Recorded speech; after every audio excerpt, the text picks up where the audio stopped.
Welcome, friends, to another edition of Economic Update, a weekly program devoted to the economic dimensions of our lives and those of our children.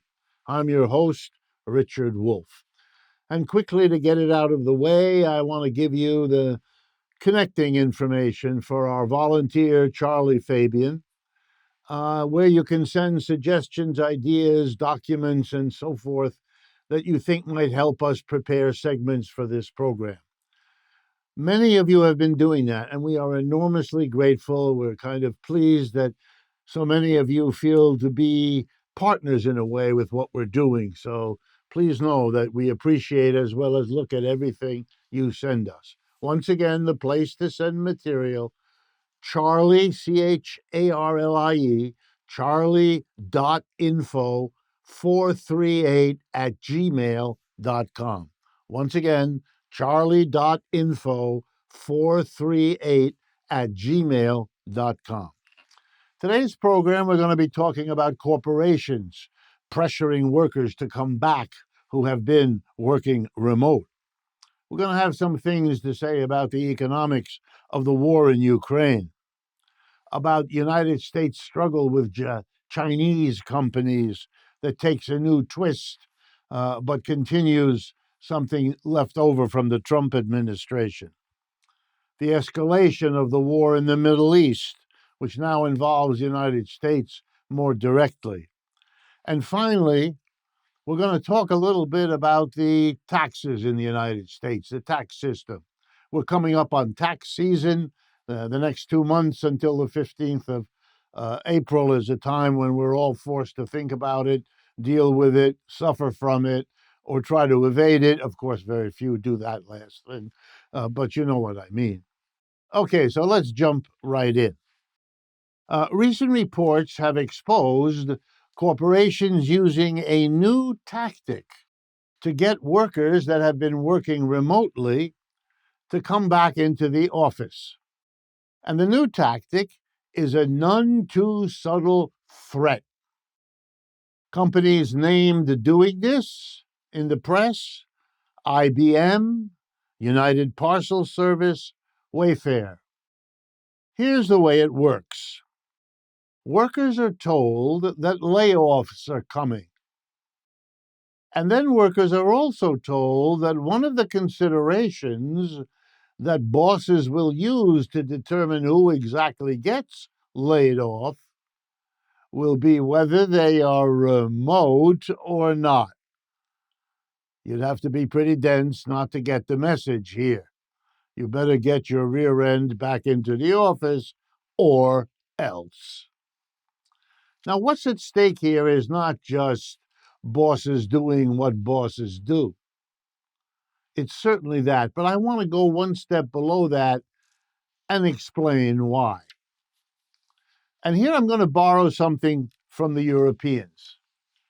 In Europe, all working people know, all labor unions talk about all the time, is something they call work-life balance. And here's what it means.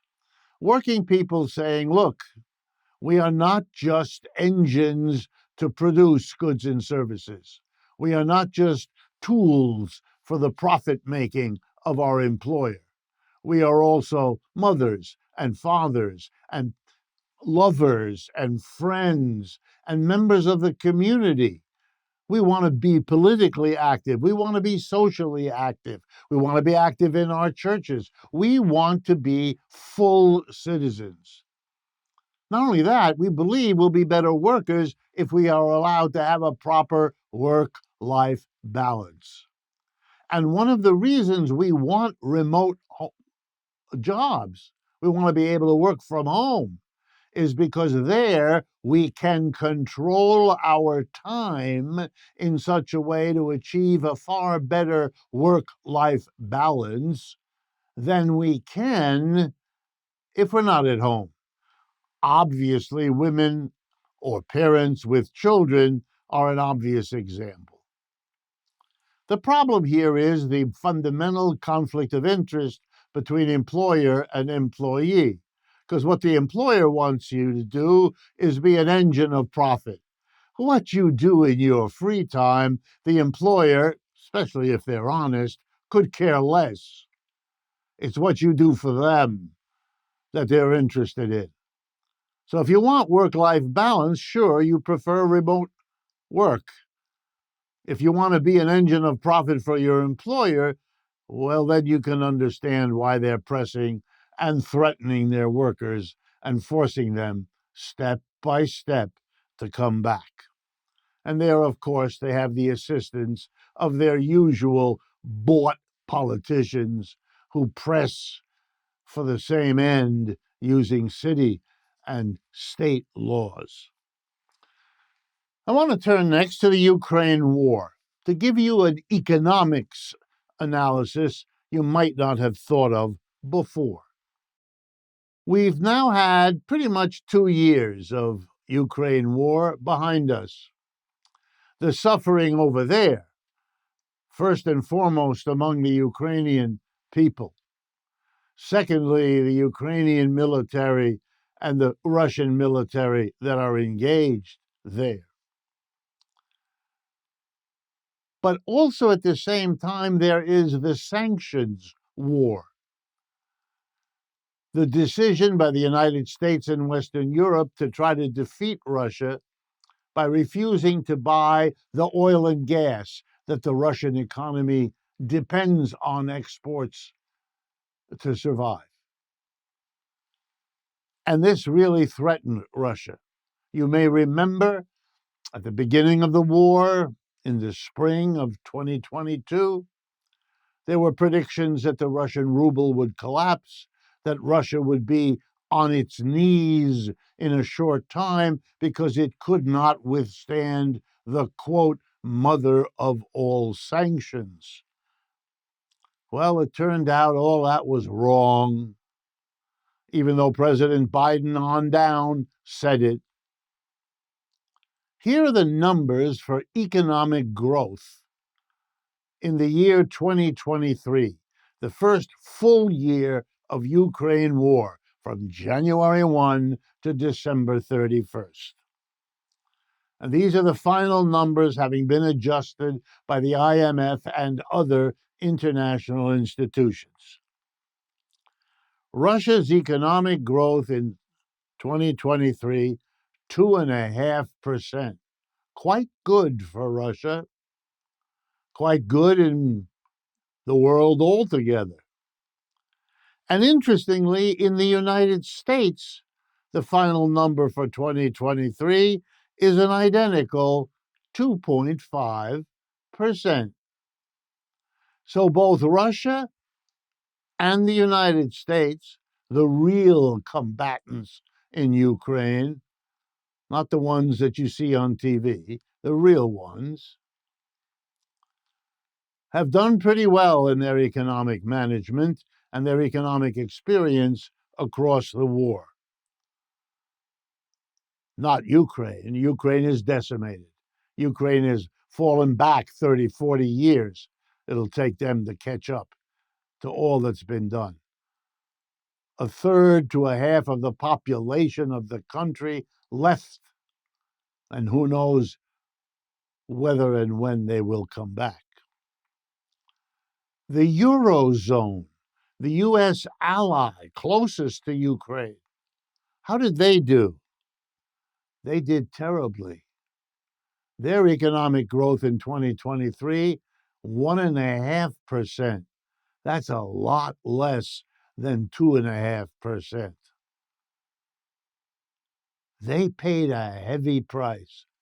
Not as heavy as the Ukrainians, of course, but they paid a heavy price. And I wonder, and I think you should, how long the alliance around Ukraine will survive with that kind of a different cost, real economic cost, to the American people who still and all got a growing economy, and the Europeans who did not. But that's not the end of the story. Let's take a look at what happened to two countries not immediately involved, India and China. two of the countries that lead the BRICS, that new, different power in the world economy. In 2023, the Chinese economy, 4.6%. There are estimates higher than that. India, 6.5%, and there are estimates higher than that. For them, the war in the old part of the world, Europe, was very profitable. They're the ones who benefited from that sanctions. They're not the ones who paid the price. That often happens if you're the powerhouse. That used to be the situation of the United States, but it isn't. And that too is worth thinking about. The third update we have time for the first half of today is about a Chinese company you probably never heard of, BGI. Biogenomic sequencing is what this company does.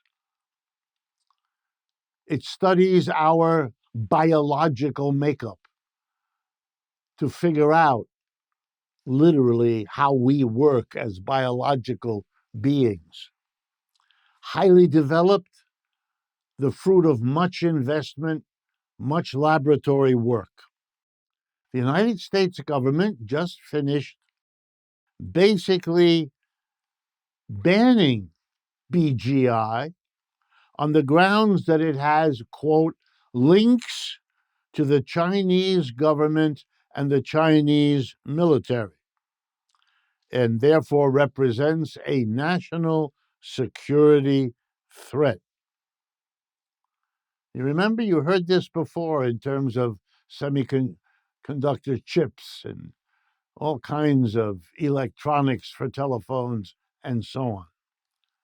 Analysts have already pointed out, analysts from both the left wing and the right wing, from China and from the United States, that BGI also has another quality. It offers services in rapid biogenomic sequencing that no existing American firm is capable of doing. Raising the question, is a banning of this company on grounds of national security the truth? Or is it just a convenient cover to keep a competitor out of competition until maybe an American can catch up?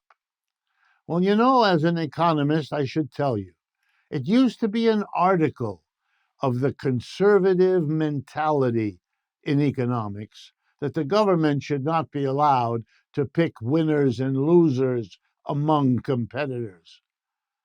The fear was, if that is allowed to happen, any company that can't compete can protect itself by buying political protection from the government.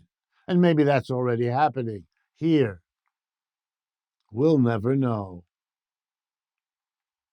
But we don't work in that universe anymore. The United States has switched from being in favor of free trade, liberal trade, open economy, world economy, rules-based order, all of that.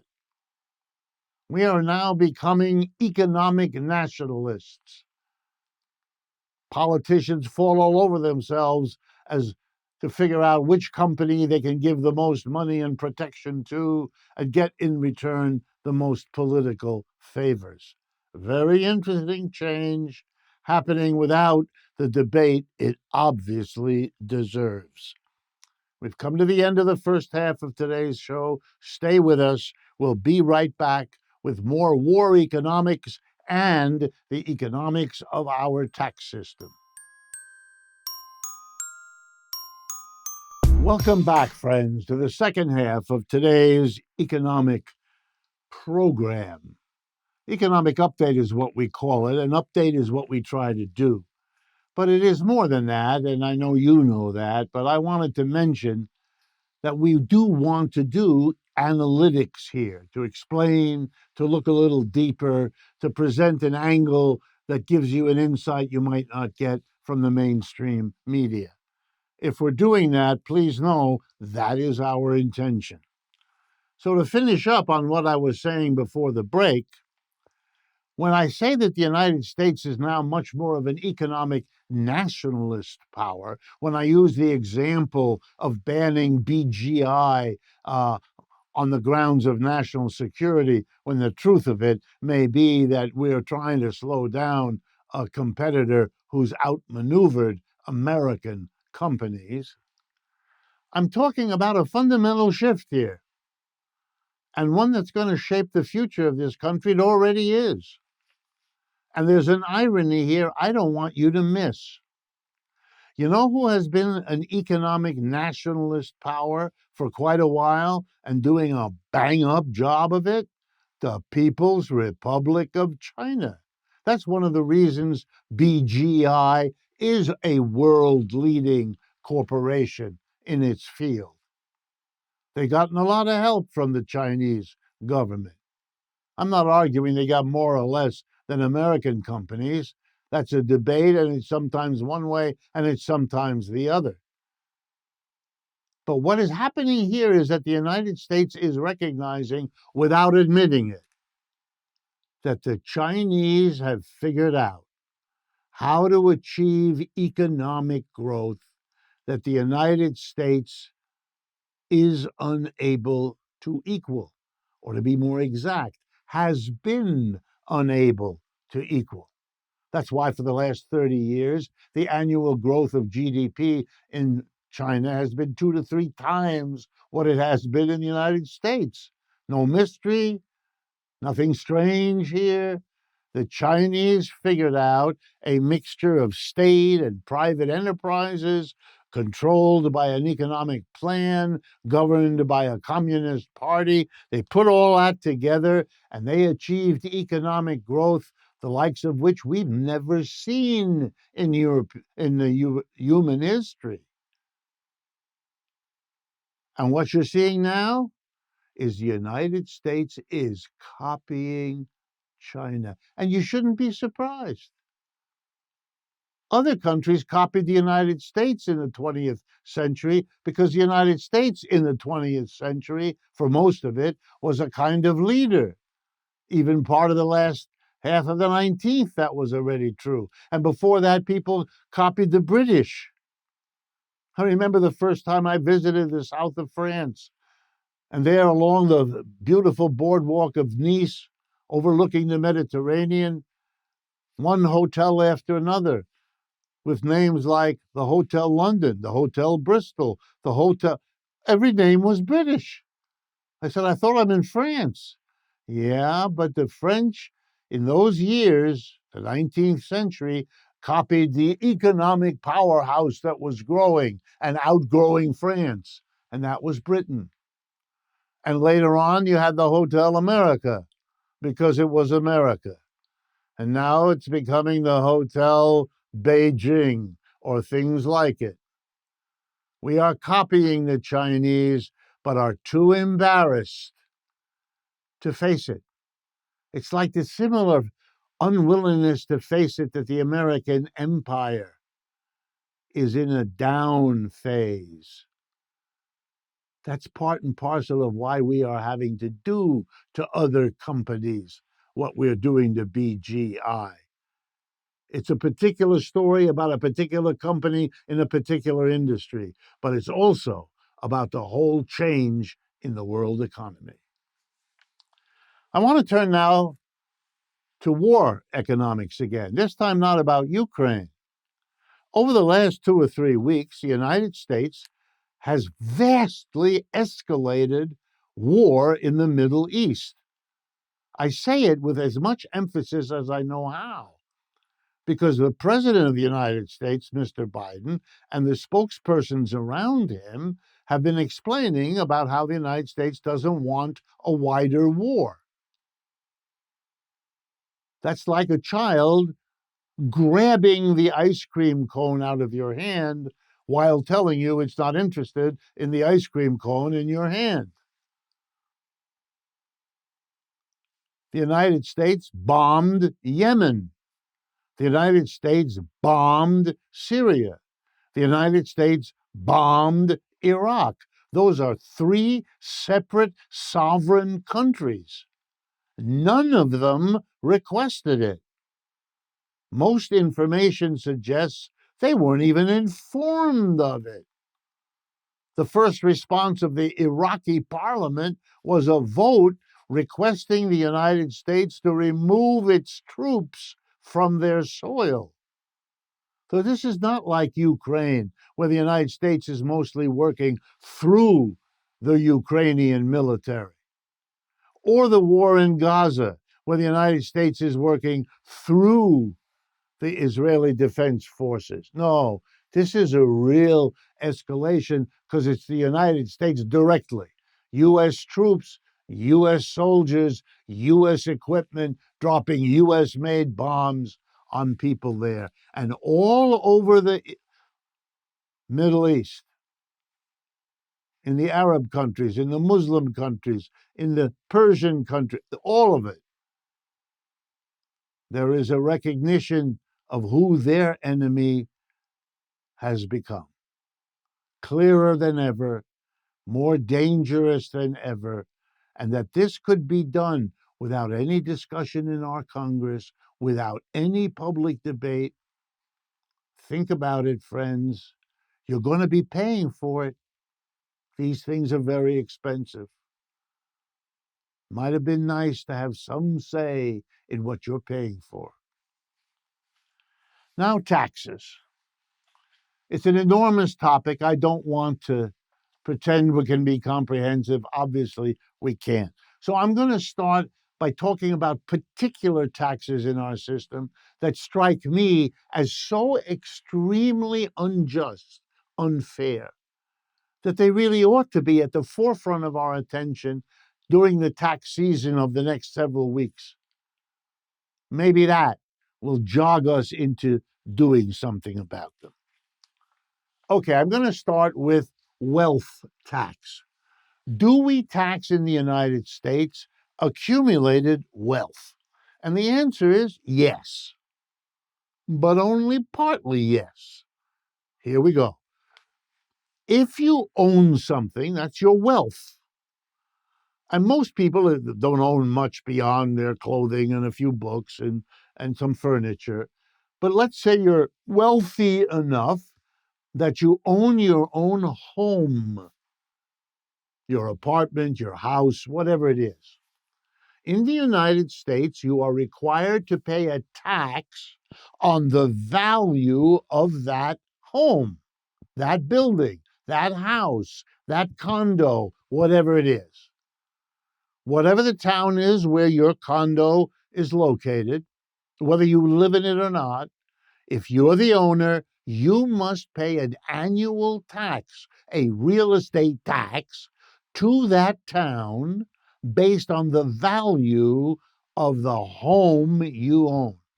In many parts of the United States, the same applies to an automobile if you own one. You have to register it, and you are required to pay a tax based on the value of that automobile each year. Now, let's suppose you own a home, you pay your wealth tax, but it turns out you don't live in it, you rent it to other people who pay you a monthly rent.